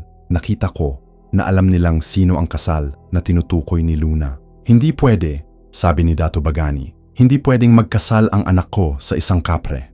Pero hindi ako ordinaryong kapre, sabi ko. Ako ay kalahating tikbalang din. Ako ay resultado ng pagkakaisa ng dalawang linyahe. Pero ikaw ay anak ng taong pumatay sa mga magulang mo, sagot niya. Pero ikaw ay nagmamana ng dugo ng mga magulang mo, sabi ni Raja Malakas. Ikaw ay nagmamana ng pagmamahal na ginawa nila para sa isa't isa. Nakita ko sa mga mata niya ang kakaibang pag-unawa. Pag-unawa na ang kasal naming ni Luna ay hindi lang tungkol sa pagmamahal namin, pero tungkol sa symbolic na unity ng dalawang linyahe. Pero kung magkakasal sila, sabi ni Datu Bagani, paano namin masisiguro na hindi magkakaroon ng mga problema sa hinaharap? Sa pamamagitan ng pagbuo ng isang council, sagot ko. Isang council na binubuo ng mga representatives ng dalawang linyahe. Council na gagawin ang lahat ng mga important na desisyon. Nakita ko sa mga mata ng mga tao sa paligid na lahat sila ay nag-iisip. Nag-iisip kung maganda ba ang idea na iyon. At ako ang magiging head ng council? Tanong ni Datu Bagani. Hindi, sagot ko. Tayo ang magiging co-heads. Ikaw para sa mga tikbalang, si Raja Malakas para sa mga kapre. Pero hindi ako pwedeng makipagtrabaho sa taong pumatay sa mga magulang mo, sabi ni Datu Bagani. Pero kailangan ninyo, sabi ko. Kailangan ninyo kung gusto ninyong makamit ang tunay na kapayapaan. Nakita ko sa mga mata ni Raja Malakas ang kakaibang determinasyon. Determinasyon na gumawa ng tamang mga desisyon para sa hinaharap. Datu Bagani, sabi niya. Alam kong hindi mo ako mapatawad sa ginawa. Alam kong walang sapat na paraan para mabawi ko ang pagkakapatay sa mga magulang ni Miguel. Tama, sagot ni Datu Bagani. Pero, patuloy ni Raja Malakas, handang ako na gawin ang lahat para makabawi. Handang ako na magbuwis ng buhay ko kung kailangan. Nakita ko sa mga mata niya ang kakaibang sincerity. Sincerity na hindi ko inasahan. Hindi kailangan na mamatay ka, sabi ko. Kailangan mo naming mabuhay para magtrabaho para sa kapayapaan. Pero paano mo nasasabi? Tanong ni Datu Bagani. Dahil nakita ko sa mata niya ang pagsisisi, sagot. Nakita ko sa mata niya ang determinasyon na gumawa ng tama. Nakita ko sa mga mata ni Luna ang kakaibang pag-asa. Pag-asa na ang conversation naming ay magdudulot ng solusyon. Tatay, sabi niya kay Datu Bagani, bigyan mo sila ng chance. Bigyan mo ang kapayapaan ng chance. Nakita ko sa mga mata ng kanyang ama ang kakaibang conflict. Conflict sa pagitan ng galit niya sa mga kapre at ng pag-unawa niya na ang anak niya ay may karapatan na maging masaya. Sige, sabi niya sa wakas. Bibigyan ko kayo ng chance, pero may mga kondisyon ako. Ano? Tanong namin. Una, sabi niya, ang council ay dapat na may equal representation. Dapat na may parehong bilang ng mga tikbalang at mga kapre. Sige, sagot ni Raja Malakas. Pangalawa, sabi ni Datu Bagani, lahat ng mga major na desisyon ay dapat na unanimous. Lahat ng mga miyembro ng council ay dapat na sumasang-ayon. Sige, sagot ni Raja Malakas ulit. Pangatlo, sabi ni Datu Bagani, kung magkakaroon ng mga violation sa peace treaty, may karapatan ang bawat linyahe na mag-withdraw. Pero kung mag-withdraw ang isang linyahe, sabi ko, magkakaroon ulit ng digmaan. Kaya kailangan nating gumawa ng mga safeguards, sabi ni Luna. Kailangan nating gumawa ng mga sistema na magsisiguro na hindi magkakaroon ng mga violations. Nakita ko sa mga mata ng mga tao sa paligid na lahat sila ay nag-iisip. Nag-iisip kung ano ang mga sistema na pwedeng gamitin. Isang joint na police force. sabi ko. Isang police force na binubuo ng mga tikbalang at mga kapre na magsisiguro na sumusunod ang lahat sa peace treaty. Maganda ang idea, sabi ni Raja Malakas. Pero sino ang magiging head ng police force na iyon? Ako, sagot ko. Ako ang magiging head dahil ako ang may dugo ng dalawang linyahe. Nakita ko sa mga mata ng mga tao sa paligid na lahat sila ay nakatingin sa akin na parang nakikita nila ang isang leader. Hindi leader na magdudulot ng digmaan, pero leader na magdudulot ng kapayapaan. Sige, sabi ni Dato Bagani. Tinatanggap ko ang lahat ng mga kondisyon na iyon. Tinatanggap ko rin, sabi ni Raja Malakas. Nakita ko sa mga mata ni Luna ang kakaibang tuwa. Tuwa na hindi niya inasahan. Ibig sabihin, sabi niya, maaari na kaming magkasal? Oo, sagot ng kanyang ama. Pwede na kayong magkasal. Naramdaman ko ang kakaibang happiness sa loob ng dibdib ko. Happiness na mas malakas pa kaysa sa lahat ng mga happiness na naramdaman ko sa buong buhay ko. Pero, sabi ni Raja Malakas, may isang kondisyon pa ako. Ano? Tanong namin. Ang kasal ninyo ay dapat na isang joint ceremony, sagot niya. Dapat na may mga ritual ng mga tikbalang at mga ritual ng mga kapre. Sige, sagot ko. Gagawin namin. Nakita ko sa mga mata ng mga tao sa paligid na lahat sila ay nakatingin sa amin na parang nakikita nila ang simula ng isang bagong era. Era ng kapayapaan at ng pagkakaisa. Kailan ang kasal?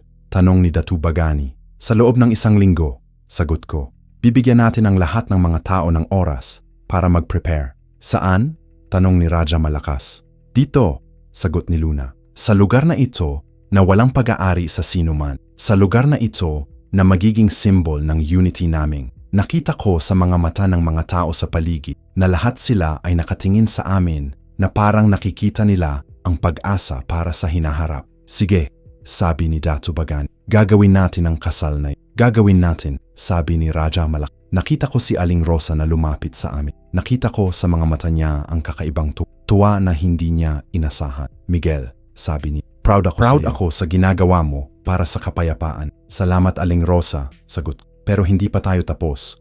May marami pang trabaho na kailangan gawin. Alam ko, sagot niya. Pero alam ko rin na kayang mo. Kayang mo dahil may mabuting puso ka. Nakita ko sa mga mata ni Luna ang kakaibang pagmamahal. Pagmamahal na mas mataas pa kaysa sa lahat ng mga pagmamahal na naramdaman ko sa buong buhay. Miguel, sabi niya, ready ka na ba para sa bagong buhay natin? Hindi, sagot ko. Pero excited ako.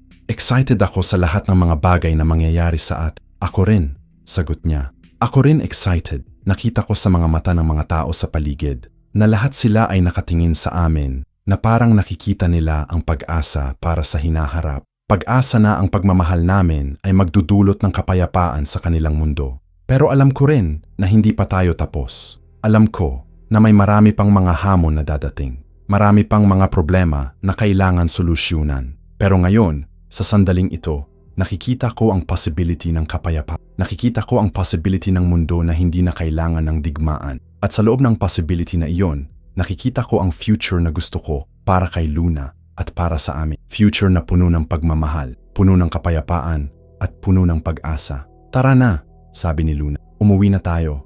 May kasal pa tayong iplano. Tumawa ako. Sa loob ng tawa na iyon, naramdaman ko ang lahat ng happiness na maaaring maramdaman ng isang tao. Oo, sagot ko. Tara na, umuwi na tayo. Habang naglalakad kami paalis sa meeting place, nakita ko na ang mga tao ng dalawang linyahe ay nagsisimula na ring mag-usap sa isa't isa.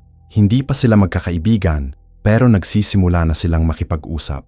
At sa loob ng mga conversation na iyon, nakikita ko ang simula ng kapayapaan na matagal na naming hinihintay. Isang linggo pagkatapos ng meeting, nakarating na ang araw ng kasal. Nakita ko sa lugar na pinili namin ang parehong clearing sa gitna ng dalawang teritoryo na nagbago na ang lahat. Mga dekorasyon na gawa ng mga tikbalang at mga kapre ang nakakabit sa mga puno. Mga bulaklak na hindi ko nakikita sa mundo ng mga tao. Mga kulay na mas vibrant kaysa sa lahat ng nakita. Nakita ko rin na maraming tao ang dumalo. Hindi lang mga tikbalang at mga kapre, pero maging ang mga ordinaryong tao mula sa bayan. Nakita ko si Carmela na kasama ng kanyang pamilya. Nakita ko ang mga pasyente ko sa klinika. Nakita ko ang mga teacher, mga negosyante, at mga farmer na naging bahagi ng buhay ko sa loob ng 3 taon. Miguel, sabi ni Aling Rosa habang lumapit sa akin. Nakita ko sa mukha niya ang kakaibang ganda. Hindi lang pisikal na ganda dahil sa damit na suot niya, pero ganda na nanggagaling sa kapayapaan sa loob ng puso niya. Ready ka na ba?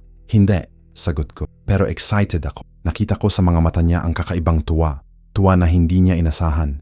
Alam mo, sabi niya, nung nakita ko ka palang na sanggol, alam ko na may espesyal ka.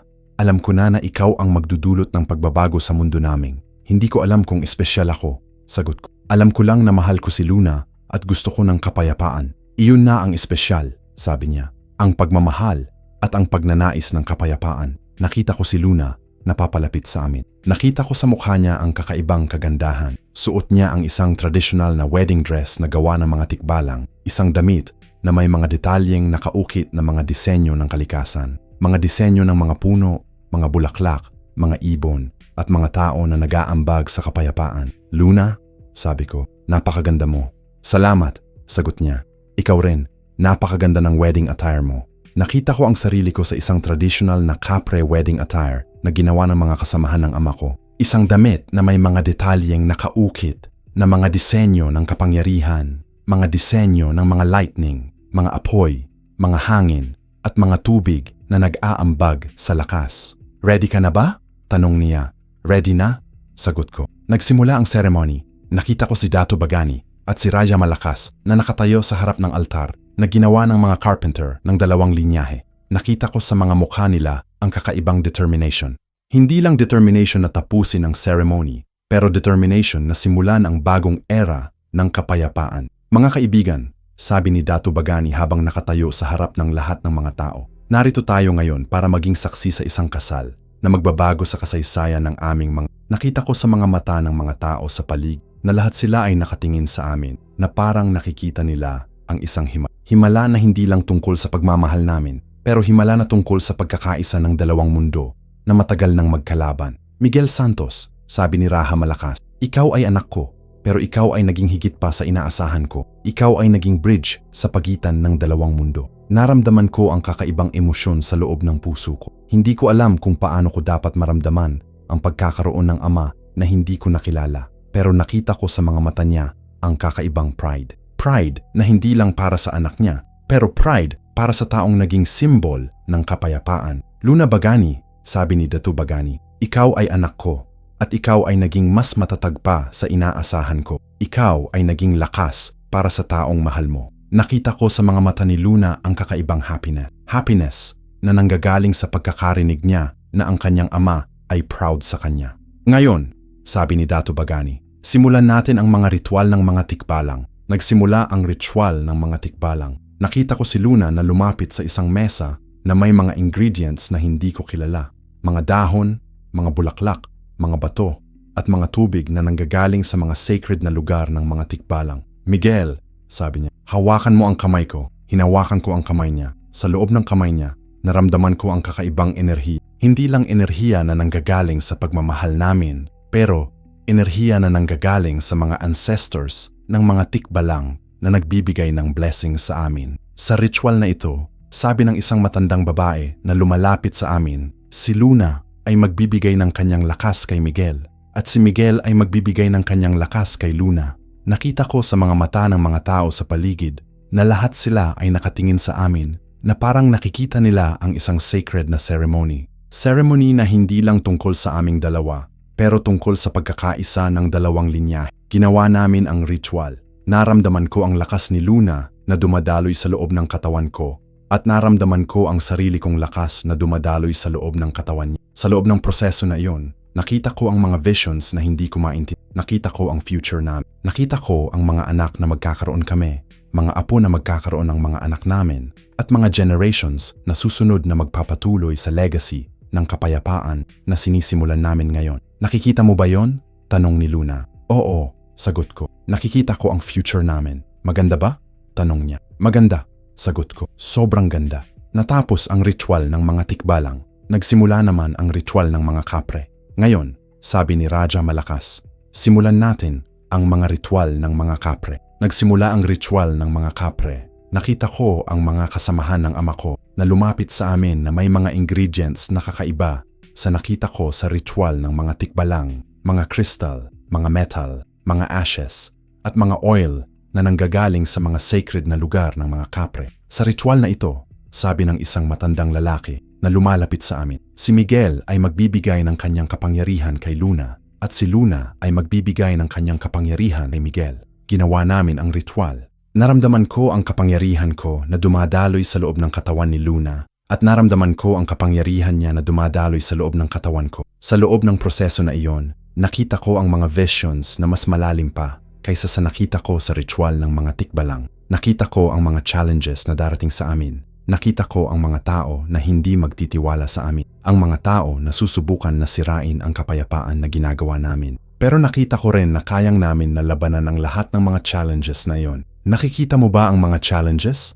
Tanong ni Luna. Oo, sagot ko. Pero nakikita ko rin na kayang namin. Tama, sagot niya. Kayang namin dahil magkasama tayo. Natapos ang ritual ng mga kapre. Nakita ko si Datu Bagani at si Raja Malakas na lumapit sa amin. Miguel at Luna, sabi ni Datu Bagani. Ngayon ay kayo ay mag-asawa na. Ngayon ay kayo ay naging simbol ng pagkakaisa ng dalawang linyahe. Nakita ko sa mga mata ng mga tao sa paligid na lahat sila ay nakatingin sa amin na parang nakikita nila ang simula ng isang bagong mundo na hindi na kailangan ng digmaan, mundo na puno ng pagmamahal at kapayapaan. Pero, sabi ni Raja Malakas, ang responsibilidad ninyo ay hindi nagtatapos dito. Ang responsibilidad ninyo ay nagsisimula pa lang. Alam namin, sagot ko. Alam namin ang mga responsibilidad na dapat naming gawin. Una, sabi ni Datu Bagani, kailangan ninyong maging example sa lahat ng mga tao. Kailangan ninyong ipakita na pwedeng magkaisa ang mga tikbalang at mga kapre. Pangalawa, sabi ni Raja Malakas, kailangan ninyong gumawa ng mga programa na makakatulong sa mga pamilyang naapektuhan ng digmaan. Pangatlo, sabi ni Datu Bagani, kailangan ninyong mag-establish ng mga institutions na magsisiguro na hindi na magkakaroon ng digmaan sa hinaharap. Nakita ko sa mga mata ni Luna ang kakaibang determinasyon. Determinasyon na gawin ang lahat ng mga responsibilidad na binigay sa amin. Gagawin namin, sabi ko. Gagawin namin ang lahat ng mga responsibilidad na iyon. Natapos ang ceremony. Nagsimula ang celebration. Nakita ko na ang mga tao ng dalawang linyahe ay nagsisimula ng makipag-usap sa isa't isa. Hindi pa sila magkakaibigan, pero nagsisimula na silang makipag-interact. Sa loob ng celebration, nakita ko si Carmela na lumapit sa amin. Miguel, sabi niya, masaya ako para sa'yo. Salamat Carmela, sagot ko. Salamat sa pag-unawa mo. Alam ko naman na hindi mo ako mahal, sabi niya. Pero masaya ako na nahanap mo ang taong talagang mahal mo. Nakita ko sa mga mata niya ang kakaibang maturity. Hindi na ang Carmela na obsessed sa akin, pero ang Carmela na naging mas matalino at mas understanding. Sana, sabi niya, makakita rin ako ng taong mamahalin ako na gaya ng pagmamahal mo kay Luna. Makikita mo, sagot ko. Makikita mo dahil ikaw ay mabuting tao. Umalis si Carmela. Nakita ko si Aling Rosa na lumapit sa amin. Miguel, sabi niya, may regalo ako para sa inyo. Ano? Tanong ko. Binigay niya sa amin ang isang malaking bahay na ginawa ng mga carpenter ng dalawang linyahe. Nakita ko na hindi ito ordinaryong bahay. Ito ay isang bahay na may mga detalyeng nakaukit na mga disenyo ng dalawang linyahe. Ito, sabi niya, ay ang bahay ninyo. Ito ay simbol ng pagkakaisa ninyo. Nakita ko sa mata ni Luna ang kakaibang happiness. Happiness na nanggagaling sa pagkakaroon namin ng lugar na pwede naming tawaging home. Salamat Aling Rosa, sabi ko. Salamat sa lahat ng ginawa mo para sa amin. Lumipas ang mga buwan. Nakita ko na ang kapayapaan na sinimula namin sa kasal ay nagiging totoo. Nakita ko na ang mga tikbalang at mga kapre ay nagsisimula ng magtrabaho ng magkasama. Nakita ko na ang mga pamilyang naapektuhan ng digmaan ay nagsisimula ng makakuha ng tulong. Nagbukas ako ng isang bagong klinika. Hindi lang klinika para sa mga tao, pero klinika para sa mga tikbalang at mga kapre. Nakita ko na maraming mga patients na dating takot na magpagamot ay nagsisimula ng lumapit sa akin. Dr. Miguel, sabi ng isang tikbalang na dating na-wound sa digmaan, salamat sa paggamot sa akin. Walang anuman, sagot ko. Trabaho ko iyon. Hindi lang trabaho, sabi niya. Iyon ay pagmamahal. Nakita ko sa mga mata niya ang kakaibang gratitude. Hindi lang gratitude para sa paggamot ko sa kanya, pero gratitude para sa kapayapaan na ginawa namin. Sa gabi, habang nakaupo ako sa tabi ni Luna sa loob ng aming bahay, nakita ko siya na may hawak na ultrasound result. Miguel, sabi niya, may balita ako para sa'yo. Ano? Tanong ko. Buntis ako, sagot niya. Naramdaman ko ang kakaibang happiness sa loob ng dibdib ko. Happiness na mas malakas pa kaysa sa lahat ng mga happiness na naramdaman ko sa buong buhay ko. Totoo? Tanong ko. Totoo, sagot niya. Magkakaroon tayo ng anak. Nakita ko sa mga mata niya ang kakaibang excitement. Excitement para sa anak na magkakaroon namin at excitement para sa future na magkakaroon ng anak namin. Ano kaya ang magiging powers ng anak natin? Tanong ko. Hindi ko alam, sagot niya. Pero alam kong magkakaroon siya ng powers na mas malakas pa sa atin. Bakit? Tanong ko. Dahil siya ay bunga ng pagmamahal. Sagot niya. Dahil siya ay bunga ng kapayapaan. Lumipas ang mga buwan. Ipinanganak ang aming anak. Isang babae na pinangalanan namin na Maria. Nakita ko sa mga mata niya ang kakaibang ganda. Hindi lang pisikal na ganda, pero ganda na nanggagaling sa kaluluwa niya. Nakita ko rin na may kakaibang kapangyarihan si Maria. Kapangyarihan na hindi ko nakita sa sinumang tikbalang o kapre. Kapangyarihan na mag-heal ng mga tao sa pamamagitan ng pagkakawak lang sa kanila. Nakikita mo ba yon? Tanong ni Luna. Oo, sagot ko. Nakikita ko na may espesyal na kapangyarihan si Maria. Ano kaya ang meaning ng kapangyarihan na yon? Tanong niya. Siguro, sagot ko. Sign iyon na ang future ay magiging mas maganda. Sign iyon na ang mga susunod na generation ay hindi na kailangan ng digmaan. Lumipas ang mga taon. Nakita ko na ang kapayapaan na sinimula namin ay nagiging mas malakas. Nakita ko na ang council na ginawa namin ay nagiging effective sa pag-manage ng mga problems sa pagitan ng dalawang linya. Nakita ko rin na si Maria ay lumalaki na isang bata na may mabuting. Nakita ko na ginagamit niya ang mga kapangyarihan niya para tulungan ang mga nangangailangan. Sa loob ng 10 taon, nakita ko na ang mundo ay nagbago na completely. Hindi na nagiging issue ang digmaan gitan ng mga tikbalang kapre. Nagiging issue na lang ang pag-improve ng mga relationships at ang pag-build ng mas magandang future para sa mga susunod na generation. Miguel, sabi ni Luna habang nakaupo kami sa garden ng aming bahay. Masaya ka ba sa ginawa natin? Sobrang saya, sagot ko. Hindi ko inasahan na magiging ganito ka-beautiful ang buhay namin. Ako rin, sagot niya. Alam mo, noong unang nakita kita, alam ko na ikaw ang magiging asawa ko. Paano mo nalaman? Tanong ko. Nakita ko sa mga mata mo ang kakaibang kindness, sagot niya. Nakita ko sa mga mata mo ang pagmamahal na walang hangganan. Nakita ko si Maria na tumatakbo sa garden. Nakita ko na may kasama siyang mga bata na mga anak ng mga tikbalang at mga kapre. Nakita ko na sila ay naglalaro ng walang iniisip na may differences sila. Nakikita mo ba yon? Tanong ko. Oo, sagot ni Luna. Nakikita ko na ang mga anak ay hindi na iniisip ang mga differences. Para sa kanila, lahat sila ay magkakaibig. Yun ang future na gusto ko, sabi ko. Future na walang discrimination, walang digmaan, walang hate. Iyon na ang future na ginawa natin, sagot niya. Nakita ko sa mga mata niya ang kakaibang contentment. Contentment na nanggagaling sa pagkakaalam niya na nagawa namin ang imposible. Nagawa namin na magkaroon ng kapayapaan sa mundo na matagal ng puno ng digmaan. Miguel, sabi niya, salamat. Para saan? Tanong. Para sa lahat, sagot. Para sa pagmamahal mo sa akin. Para sa determinasyon mo na makamit ang kapayapaan. Para sa lahat ng mga sacrifices na ginawa mo para sa amin. Hindi iyon sacrifice. Iyon ay mga investments sa future natin. Nakita ko sa mga mata niya ang kakaibang love. Love na hindi lang para sa asawa niya, pero love para sa lahat ng mga ginawa namin para sa mundo. Habang nakatingin ako sa mga bata na naglalaro sa garden, nakita ko ang reflection ng lahat ng mga efforts na ginawa. Nakita ko na ang pagmamahal at ang determinasyon ay pwedeng mag-overcome sa lahat ng mga obstacle. Nakita ko rin na ang mundo ay pwedeng maging mas maganda kung lahat ng mga tao ay magtutulungan. Kung lahat ng mga tao ay magkakaroon ng respeto sa isa't isa. Luna, sabi ko, ready ka na ba sa susunod na adventure natin? Ano iyon? Tanong niya. Ang pag-expand ng peace treaty sa iba pang mga linyahe ng mga aswang. Sagot. Nakita ko na may iba pang mga grupo na nag-aaway. Baka pwede nating tulungan sila na makamit din ang kapayapaan. Nakita ko sa mga mata niya ang kakaibang excitement. Excitement para sa bagong challenge na dadating sa amin. Sige, sabi niya. Let's do it. Nakita ko si Maria na tumakbo papunta sa amin. Mama, Papa, sabi niya. Pwede ba akong sumama sa inyo sa susunod na adventure ninyo? Nakita ko sa mga mata niya ang kakaibang determination. Determination na katulad ng nakita ko sa mama niya at sa sarili ko. Malaki ka pa, sabi ni Luna. Pero pag malaki ka na, sasama ka sa amin. Promise?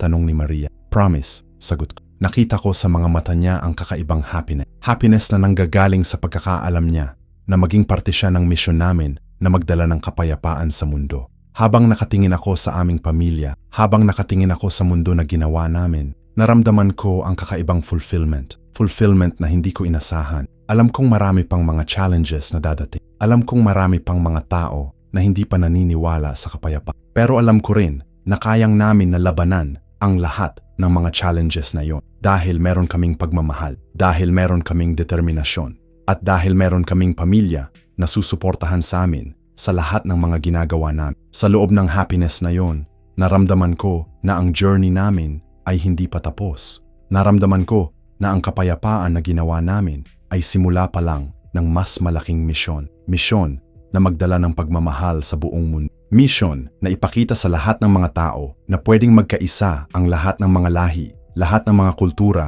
at lahat ng mga beliefs. At sa misyon na iyon, alam kong hindi kami mag-isa.